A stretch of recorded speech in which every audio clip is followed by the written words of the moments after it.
নমস্কার বন্ধুরা, কেমন আছেন সবাই? আশা করি সকলে খুব ভালো আছেন। আজ রাখি। রাখি মানেই শুধু ভাইয়ের হাতে বোনের রাখি পরিয়ে দেওয়া নয়, রাখি আসলে একটি সুন্দর বন্ধনের প্রতীক। ভালোবাসার, স্নেহের, ভরসার, সম্মানের এবং একে অপরের পাশে থাকার অঙ্গীকারের। কিছু সম্পর্কের নাম হয়, কিছু সম্পর্কের আবার বিশেষ কোনো নাম নেই, কিন্তু মনের টান, যত্ন আর একে অপরের জন্য থেকে যাওয়ার যে অনুভূতি, সেখানেই তো আসল রাখির সৌন্দর্য, তাই না?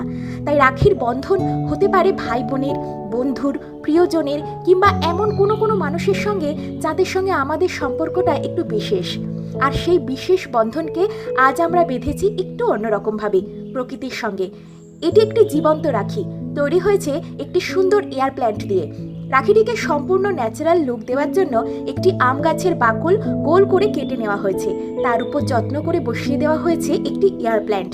আম গাছের ছালের পিছনে সামান্য স্প্যাগনাম মস ব্যবহার করেছি। আরও সুন্দর দেখানোর জন্য সেট হয়েছে একটি স্ট্রিং অফ পার্লস। অর্থাৎ এটি শুধু একটি রাখি নয়, প্রকৃতির সঙ্গে সম্পর্ক তৈরি করার জন্য বায়োফিলিক মনের এক ছোট্ট প্রয়াস। একটি জীবন্ত গাছকে সঙ্গে নিয়ে উদযাপন করা একটি জীবন্ত বন্ধন, যে রাখি শুধু আজকের দিনটিতেই সীমাবদ্ধ থাকবে না, যত্ন পেলে বেঁচে থাকবে, বেড়ে উঠবে, আর প্রতিবার চোখে পড়লেই মনে করিয়ে দেবে প্রিয় বোনটির কথা, প্রিয় সম্পর্কটির কথা। রাখির এই সুন্দর দিনে আমাদের সকলের প্রিয় সম্পর্কগুলি হোক আরও গভীর, আরও সবুজ, আরও যত্নে বেড়ে উঠুক। সবাইকে বায়োফিলিক মনের তরফ থেকে শুভ রাখি বন্ধন। ধন্যবাদ।